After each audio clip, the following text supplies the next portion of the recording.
가지 키워드를 좀 더 살펴보기로 할게요.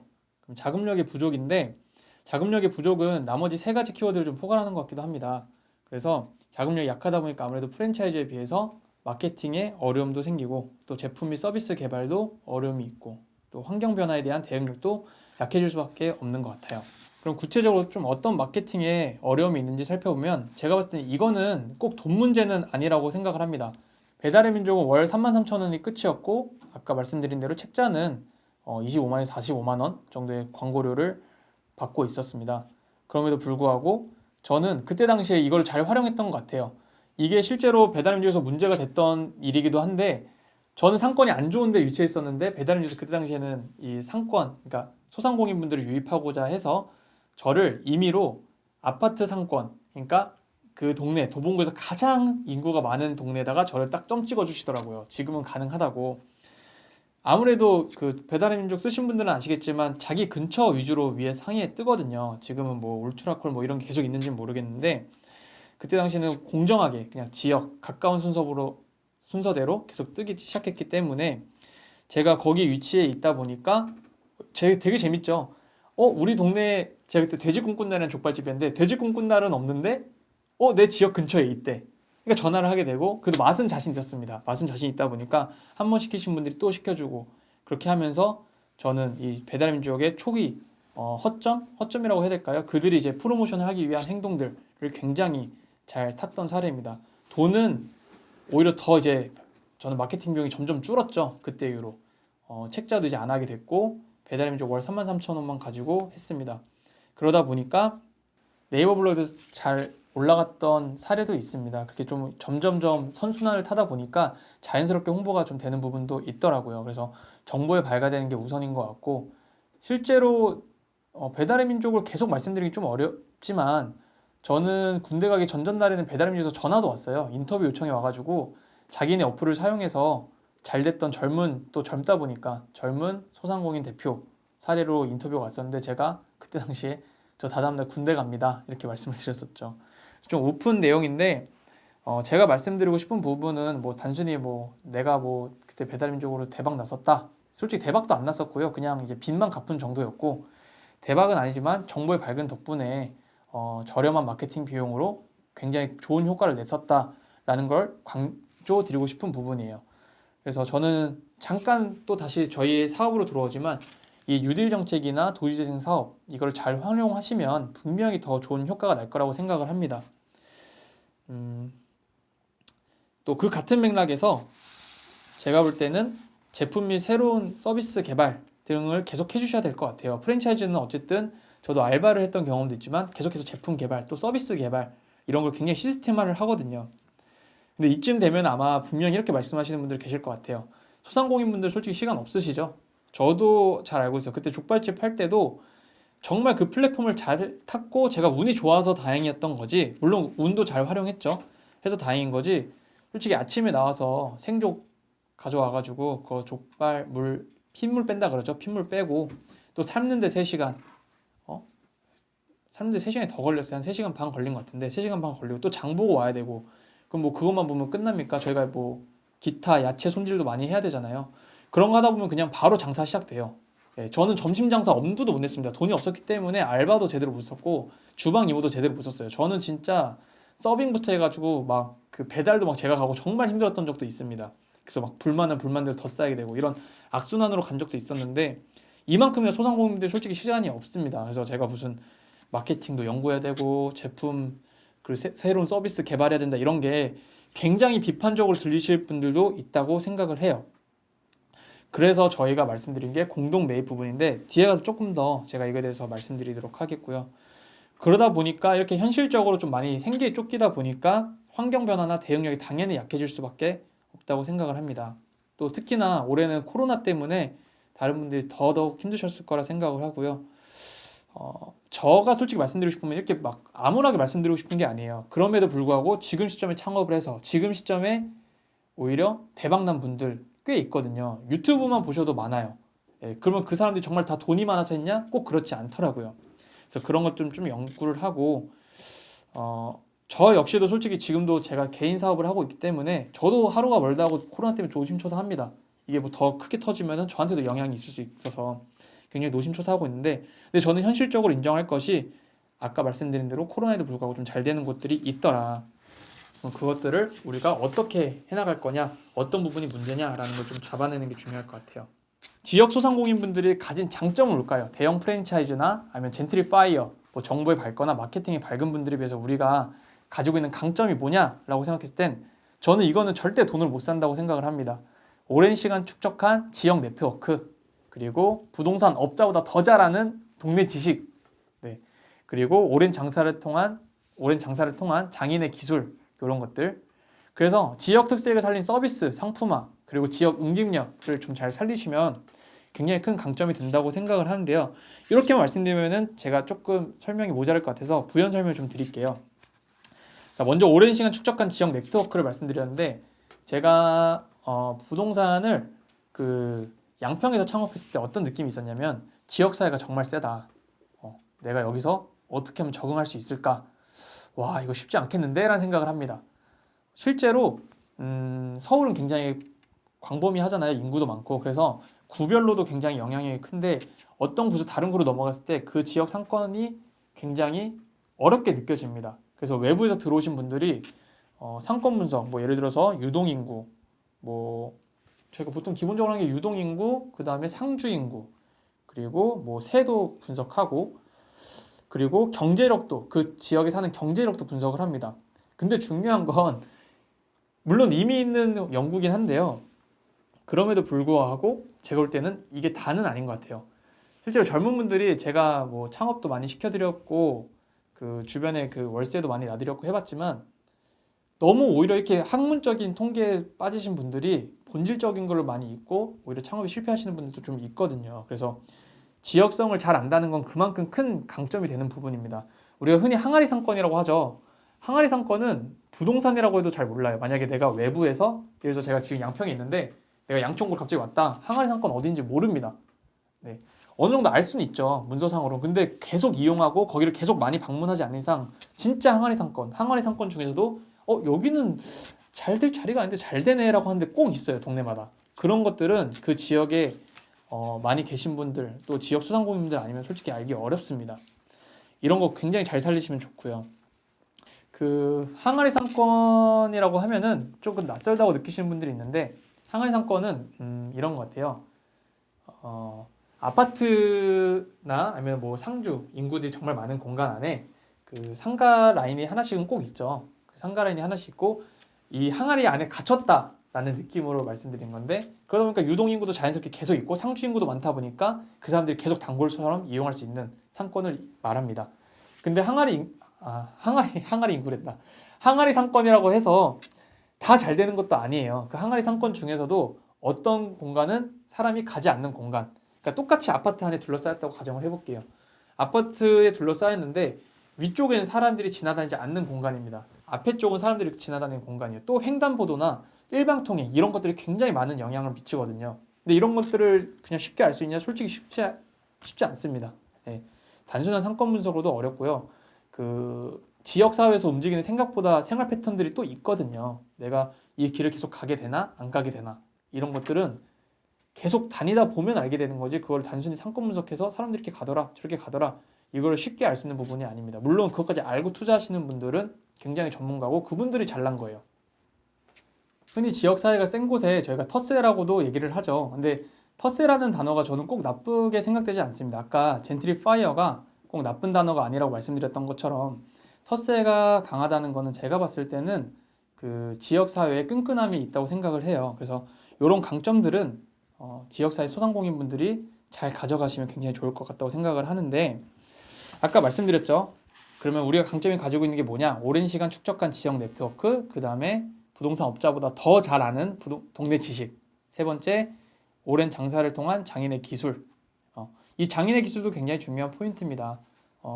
만약에 내가 혹시라도 소상공인 분들 중에 앞에서 뭐 마케팅이나 이런 힘듦이 아니라 만약에 내가 장인적인 기술이 없어서 오랫동안 장사를 했지만, 뭐 요즘 백종원의 골목식당 이런 것들이 많이 나오죠. 굉장히 그 컨설팅을 해주는, 뭐가 문제인지 그런 것들이 없다고 하시면은 그런 건 또 새롭게 컨설팅 받을 수 있는 공간이 필요할 것 같습니다. 그래서 만약에 요 장인의 기술까지 갖추셨다라고 하면은 이 세 가지를 합치면은 저희가 딱 지역 특색을 살린 서비스 상품화 그리고 지역 응징력을 가진 게 우리가 가진 가장 큰 강점이 아닐까.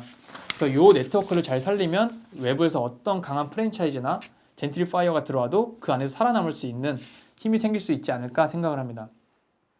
그럼 약점은 보완하고 강점은 더 살리면서 지역 활성화가 될수록 홍보가 되면 될수록, 그러니까 홍보가 된다는 거는 우리 지역이 더 홍보되면 될수록 장사는 더 잘 될 수 있을 거라 생각을 하는데, 마치 그 제가 배달의 민족이 그들이 어플을 광고하면 할수록 제가 선점한 순간 더 장사가 잘 됐던 것처럼 말씀드리는 겁니다.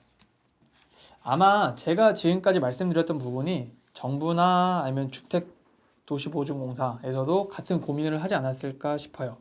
네. 그래서 그들이 드리고 있는 혜택이 생각보다 많이 있는데 정부 또 주택도시보증공사에서도 소상공인분들을 위해서 집단지성을 가질 수 있도록 주는 혜택이 상당히 많습니다. 내용들이 나온 지 그렇게 오래되진 않았어요.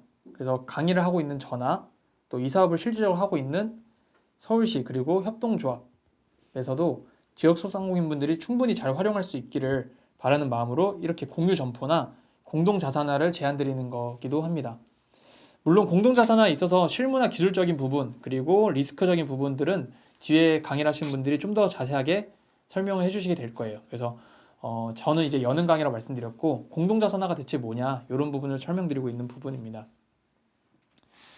그러면은 공유점포 공동자산화가 좀 뭔지 궁금해하시는 분들도 있을 것 같고, 또 그러면은 이제 막 시작한다고 했는데 내가 이 정보에 대해서 이제 좀 오픈된 마인드로 보려고 하는데 대체 어떤 내용이냐 궁금하신 분들도 있을 것 같아요.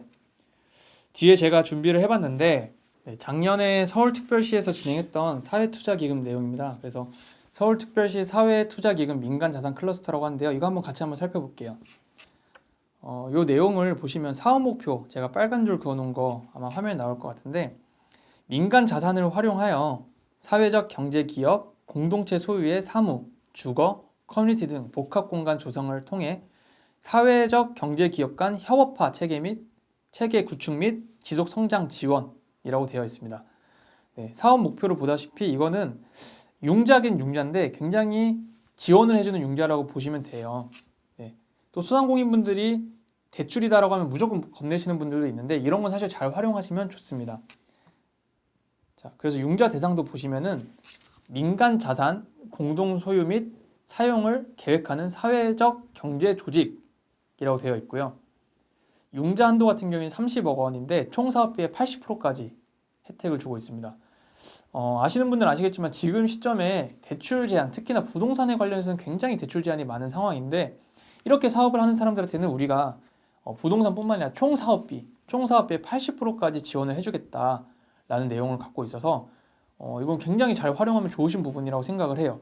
또 연간 이자율이 2% 이내였습니다. 이거는 19년도에 있었던 일이고, 제가 이따가 허그 주택도시보증공사에서 하는 내용도 살펴드릴 건데, 물론 이때 당시 2%면은 지금이야 금리가 더 떨어져서 그렇지만 굉장히 큰 혜택이었어요. 굉장히 큰 혜택이고, 여기에 조건은 어쨌든 제가 계속 말하고 있는 공동 매입, 그걸 다른 말로 민간 자산 공동 소유를 얘기하고 있는 거죠. 어떻게 하면 소상공인분들이 자립심을 갖고 지금 여기서 말하는 것처럼 지속 성장을 할 수 있을까라고 하는 게 이 사람들을 모으는 역할을 하고 있는 겁니다. 그런 거를 자금적으로 좀 혜택을 주면서, 자, 그러면 실질적으로 지금 일어나고 있는 지원은 뭐냐 라고 했을 때 아마 조금 급하신 분들은 이거를 빨리 듣고 싶으실 수도 있을 것 같아요. 네. 물론 이것도 뒤에 강의자분이 더 자세하게 설명해 줄 겁니다. 저는 가볍게 사업적인 거나 이런 상품만 말씀드린 건데, 허그 주택도시보증공사죠. 여기서 하는 부분인데 상품이 여러 가지가 있어요. 또 사업 내용도 여러 가지가 있는데, 상품이라고 해서 이상한 게 아니고요. 그 말 그대로 허그나 아니면 서울시에서 해주는 이 사업을 잘하는 사람에게, 이 사업을 계획을 잘하고 있는 사람에게 주는 상품이라고 설명하시면 됩니다. 가끔 상품이 이상하게 들으시는 분도 계시는데 그런 느낌이 아니고요. 어쨌든 사업 상품입니다. 그리고 보시면은 수요자 중심형 융자라고 해서 도시재생 씨앗 융자라고도 되어 있어요. 도시재생이죠. 이것도 같은 단어가 들어갑니다. 자, 좀 더 보시면은 이것도 빨간 줄 같이 보실게요. 융자 대상 보시면 도시재생 활성화 지역 내 임대상가를 조성하는 개인사업자, 마을기업, 사회적 기업, 그리고 협동조합, 또 지자체까지 들어가죠. 공공기관도 들어가요. 예, 지방 공기업 등 이렇게 되어 있습니다. 그리고 밑에 별표 쳐져 있는데 도시개정 융자대상 지자체 확인서를 통해 융자대상 건축물 여부 확인. 네, 이건 저희가 읽을 필요는 없었던 내용이네요. 이런 식으로 어쨌든 공기업이나 공공기관, 지자체까지 줄 정도로 생각을 하시면 이게 상품이라고 표현해서 그렇지 사실은 굉장히 좋은 혜택인 겁니다. 이거를 잘 활용하시는 분들이 사실 똑똑하신 분들이에요. 이율도 그래요. 이율도 지금 아까 2%였죠? 지금 변동금리이긴 한데 연 1.5%입니다. 진짜 어마어마한 혜택이거든요, 이거는. 저도 활용하고 싶을 정도예요. 네, 실제로 그렇고. 용도도 다양합니다. 이게 단순히 뭐 사업을 지금 당장 하고 있는 사람이거나 아니면은 내가 갖고 있는 뭐 건물 소유자한테 주는 게 아니고요. 토지 건물 매입비까지 포함되어 있어요. 사업비에. 그리고 건설비도 되어 있고, 만약 땅만 사면 건설비도 지원해주겠다. 이렇게 하면서 기타 등등 하면서 사업비라고 총괄적으로 얘기를 하고 있습니다. 한도는 총 사업비의 80% 이내입니다. 아까랑 똑같죠. 80% 이내인데 요게 토지 건물 매입비부터 해서 건설비 그리고 리모델링 비용까지 포함되어 있는 사업비를 얘기하는 거기 때문에 지금 부동산 정책이 아까 말씀드린 대로 대출 굉장히 규제하고 있는 시점에 이런 사업은 또 이율도 이 정도다라고 하면 굉장히 적극적으로 활용하셔야 되는 부분이라고 생각을 합니다. 대신에 이게 그냥 막 해주는 게 아니에요. 아까 서울 자산 클러스터도 마찬가지였지만 이거 같은 경우도 융자 조건이 이렇게 있습니다. 밑에 빨간 줄 보실게요. 다른 건 다 읽으실 필요는 없을 것 같고 노인, 장애인 등 사회적 약자 고용 그리고 그 밑에 주민들을 위한 교육 프로그램 등 정기 운영이라고 되어 있습니다. 제가 솔직히 이게 어려운 건가? 나는 그냥 할 수 있겠는데 라는 생각을 해서 여기 허브에다 전화를 한번 해봤어요. 실제로 전화를 해봤더니 아까 처음에 말씀드렸던 대로 심사 자체는 그렇게 까다롭지 않다고 하시고 조건이 강화되면서 지원하시는 분들이 많이 없어졌다고 얘기를 하세요. 일단은 기본적으로 임대료 인상에 대한 부분에서도 어려워하시는 분들이 있고 또 여기에 안 적혀 있는 것 같긴 한데 제가 그때 들은 게 정확한 건지는 모르겠지만 임대도 자기들이 이렇게 맞춰야 되는 임차인을 맞추는 조건이 또 있다고 합니다. 근데 그게 뭐 어떤 특정 분야를 얘기하는 게 아니라 이렇게 좀 다 같이 할 수 있는 걸 얘기하시는 것 같고 제가 느꼈을 땐 그것도 어려운 게 아니었습니다. 어려운 게 아니었고요. 그 다음에 뭐 사회적 약자를 고용해야 된다거나 주민들을 위한 교육 프로그램 정기 운영해야 된다는 말이 굉장히 어려운 조건이라고 얘기를 하더라고요. 그래서 저는 어려운 조건이 아니라고 보는데 생각해 보니까 저도 이렇게 도달하긴 하더라고요. 그게 왜 어렵지? 라고 생각을 해보니까 솔직히 좀 사익적인 이익을 많이 취하시려는 분들은 그런 조건들이 굉장히 장애물이 될 수밖에 없다고 생각을 해요. 네. 그래서 아무래도 사익이 앞서는 게 아니라 저도 이렇게 좀 공익적으로 바라보다 보니까 이거 굉장히 좋은 조건인데 이건 소상공인분들이 뭉치기 굉장히 좋은 조건인데 라는 생각이 드는 겁니다. 네. 더더욱이나 제가 이렇게 느꼈을 때는 저보다 오히려 더 현재 현업에 계신 분들이 이 혜택은 나한테는 굉장히 어렵지 않은 조건인데라고 느끼실 것 같아요. 그러면 중요한 건 뭐냐? 사업계획서입니다. 사업계획서를 잘 쓸 수 있으면은 충분히 저는 지금 시점에 경쟁도 치열하지 않고 이것도 언젠가는 경쟁이 치열해질 거예요. 제가 알기로도 지금 배달음식이 치열한 것처럼 또 저도 국가 지원 사업 사실 스타트업에 많이 지원했었는데 이게 과거 5년 전만 해도 그렇게 치열하지 않은 지원 사업이었거든요. 근데 지금은 굉장히 치열해요.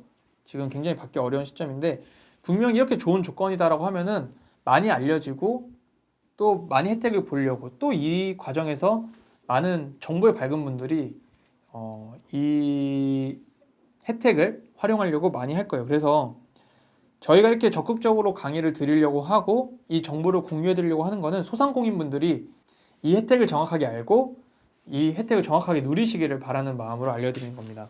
그 다음 페이지에서는 이런 정보들을 미리 알고 협력할 수만 있었다면 이라고 점점점 이렇게 해놨는데 이 정보들을 활용하고 또 주택보증공사나 서울시에서 하는 것들을 미리미리 알고 우리가 활용할 수만 있다면은 앞서 말씀드렸던 약점은 보완하고 강점은 더 강하게 가져갈 수 있다고 생각을 해요. 이거 한번 같이 읽어보시면 부족한 자금력, 대출 1.5% 그렇게 제가 볼 때는 부담되는 이자는 아니라고 생각합니다. 우리가 사업만 잘 할 수 있다면 이 이상을 충분히 레버리지를 이용해서 지렛대 효과라고 하죠. 레버리지를 이용해서 더 많은 사업을 성장시킬 수 있는 방법이라고 생각을 하고요. 80%의 20%를 우리가 십시일반하는 겁니다. 공동 매입에 있어서. 그리고 마케팅 비용 절감.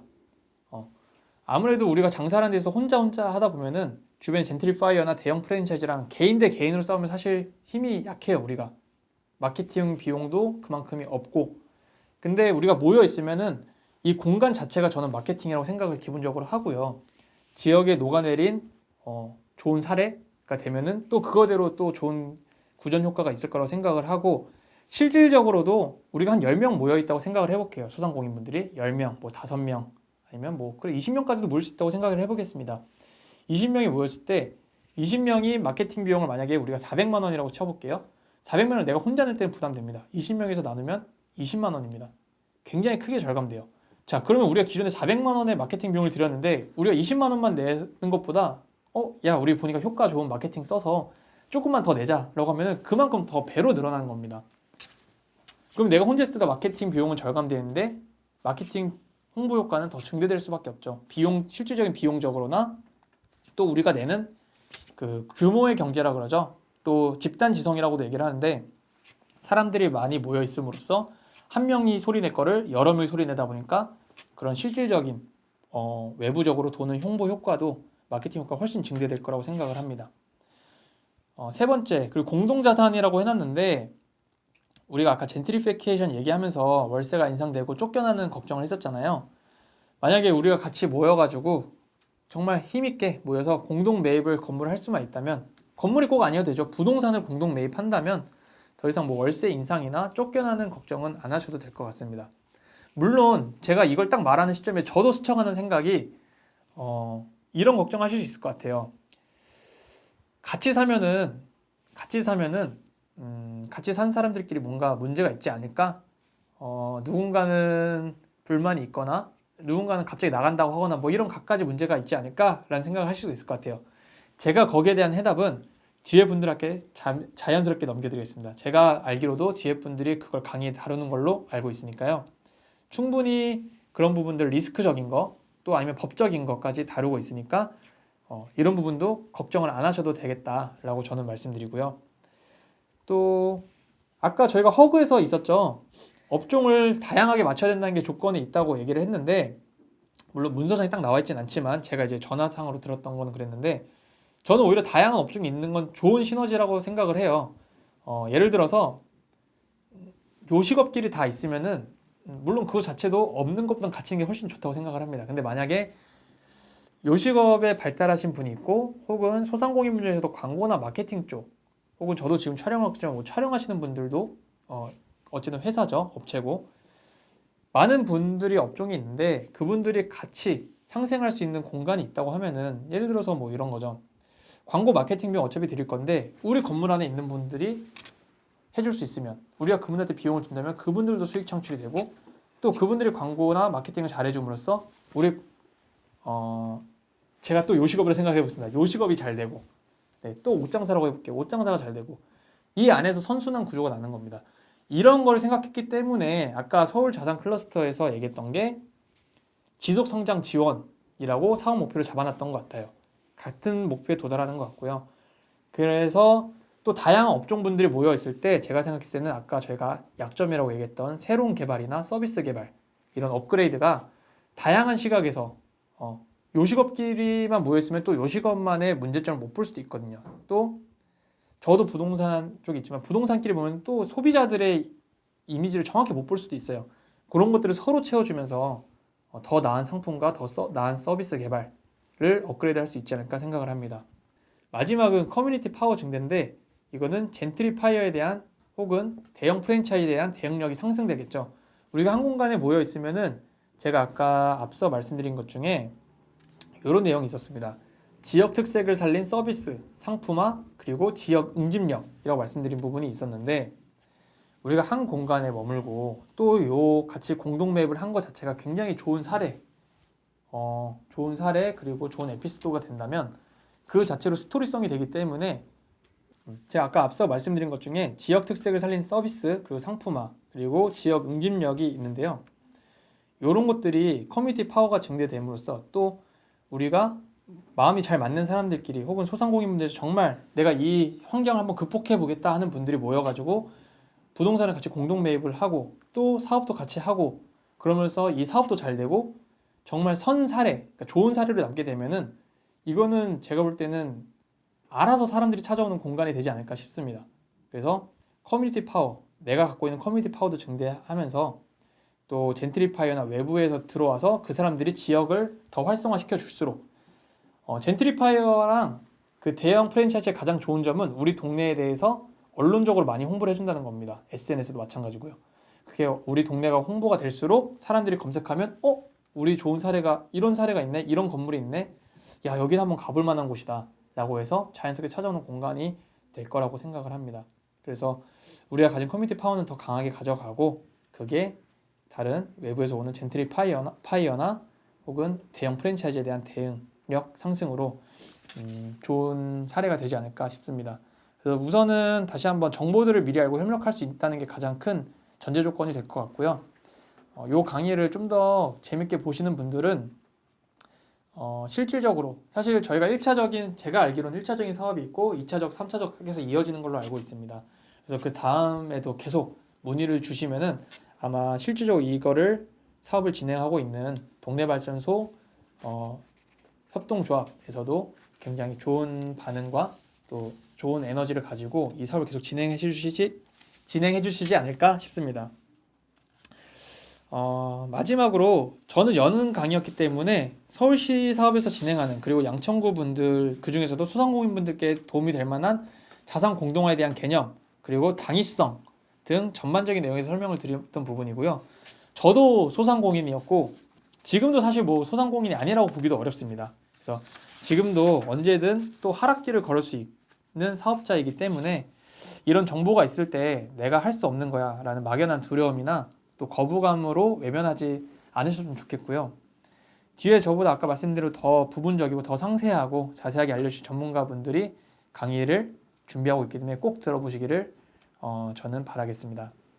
제가 이 자료를 준비하면서 사실 양천구 분들이 정말 부럽다는 생각도 좀 들었습니다. 현실적으로 모두가 잘 되는 것은 솔직히 힘듭니다. 그래서 제가 생각했을 때는 도시재생이나 뉴딜 사업이 진행될수록 꼭 기존 양천구 지역 소상공인 분들이 이번 도시재생을 통해서 더 많은 시너지가 나고 사업적으로 더 좋은 혜택을 누리셨으면 좋겠습니다. 정말 간절히 바랍니다. 네, 감사합니다.